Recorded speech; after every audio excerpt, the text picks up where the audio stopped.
What's going on, everybody? So today I wanted to try something a little different. Since I recently got a Nintendo Switch Lite, I've been looking at portability and handhelds a little differently. I've been away from the Nintendo Switch for a few years now, and suffice to say, I have spoiled myself with all different types of handhelds: Steam Deck, ROG Ally, and the Legion Go. And I think there are all types of variations of handhelds. But the main reason I'm making this video is because no matter what actually matters when it comes to handhelds, let it be the graphics, the display, controls, or the battery life, one thing matters to me more than anything when it comes to portable systems, and that is their portability. Sure, you can put an ROG Ally in your backpack and take it out later, but you can actually put a Nintendo Switch Lite in your pocket. I think no matter what, accessibility is what matters the most. And it seems like Nintendo is the only one doing true portability when it comes to next generation handhelds. I feel like, of course, Nintendo can make an even bigger handheld and have that handheld perform 4 times better than the current Nintendo Switch, but is it portable? Can you just take it outside out of a whim or last minute? The answer is most likely not. In the next 2 to 4 years will we get an actual portable system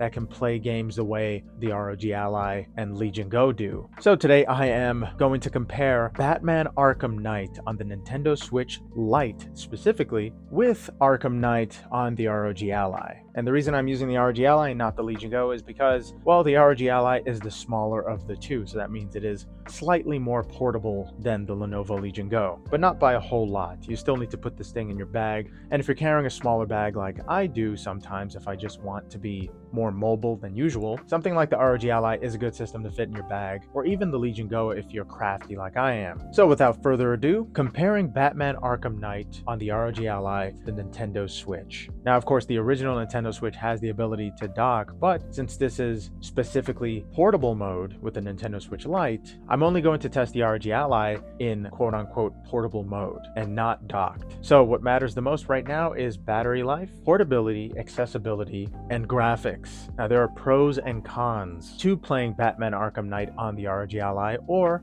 the Nintendo Switch version. But as you can see, the Nintendo Switch is playing Arkham Knight surprisingly well, considering exactly how tiny the Nintendo Switch Lite is. I think Arkham Knight looks incredible. But there is something that isn't as incredible, and that is the performance on the Switch's version of Arkham Knight. Performance is pretty laggy. Of course, we have seen games be laggy on the ROG Ally and Legion Go, but with the Nintendo Switch, I expected a lot less lagging, especially since the Switch could handle Arkham City and Asylum almost perfectly. I thought there would at least be a fighting chance or something like a loading screen. I would rather take something like that, but it seems like Arkham Knight is loading on the fly. Now, I don't know if it's lagging as much because I'm downloading something in the background and also playing something off of the same SD card, but I'm pretty sure there was no internet at my place for a couple hours recently, and while playing Arkham Knight during that time, it didn't seem like there was a big change in the gameplay, but somehow it's actually playing better than it did before for me. And here you can see the first time that Batman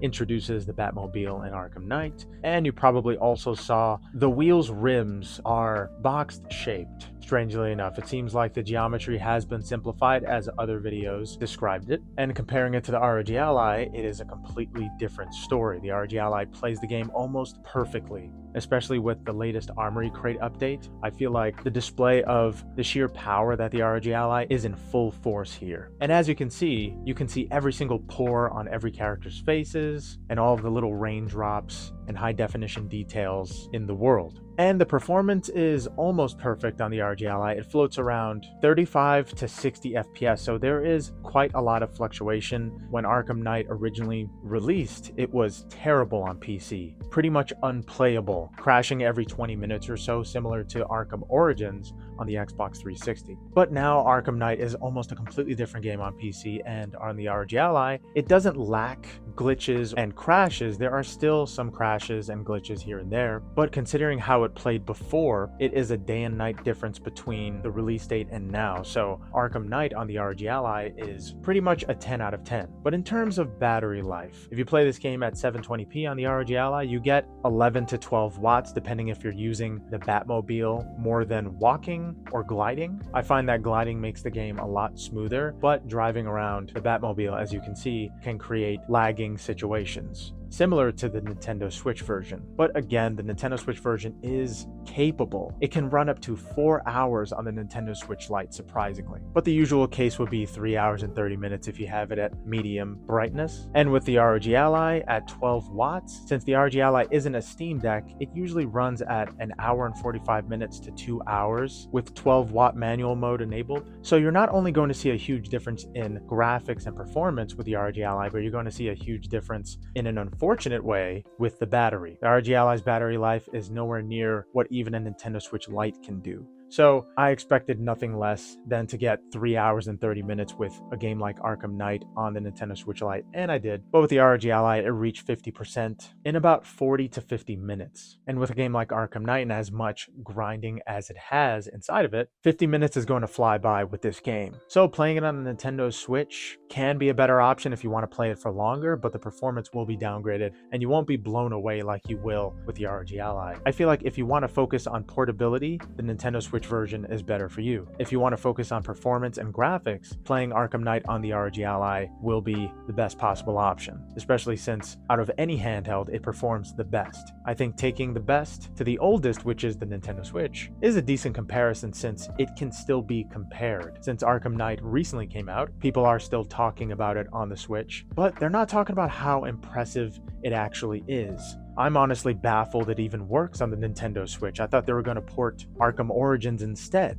So I kind of prefer both. I bring my ROG Ally and Nintendo Switch sometimes if I want to play the original Resident Evil 4 on my Lite, and then switch over to a game like Arkham Knight or Resident Evil 4 Remake on my ROG Ally. There are classics on the Nintendo Switch and an incredible battery life to boot. While with the ROG Ally, there's just nothing but perfect performance most of the time with pretty much perfect graphics. So yeah, the Nintendo Switch version of Arkham Knight or the ROG Ally, it's your choice. And whichever one you pick, just know that you're going to get most likely an incredible and convenient experience. The Nintendo Switch version does have a lot of glitches here and there, but it's still an impressive port in my opinion, considering Arkham Knight is one of the best looking games in history. I'm honestly surprised my Lite hasn't overheated by now, and it is one of the miracle ports or impossible ports on the Nintendo Switch. And the ROG Ally handles it like a champ. But yeah, which one do I prefer? I prefer both. But if I had to pick one, I would play Batman Arkham Knight on the ROG Ally because, well, I've already been doing that. But honestly, playing it on the Nintendo Switch has been incredibly convenient since I can actually put the thing in my pocket.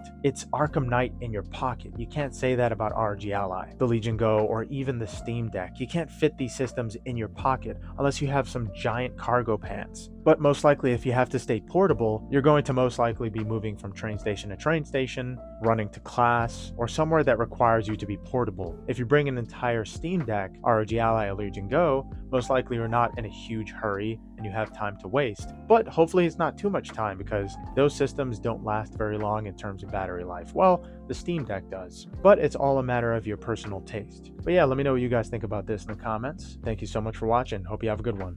Later.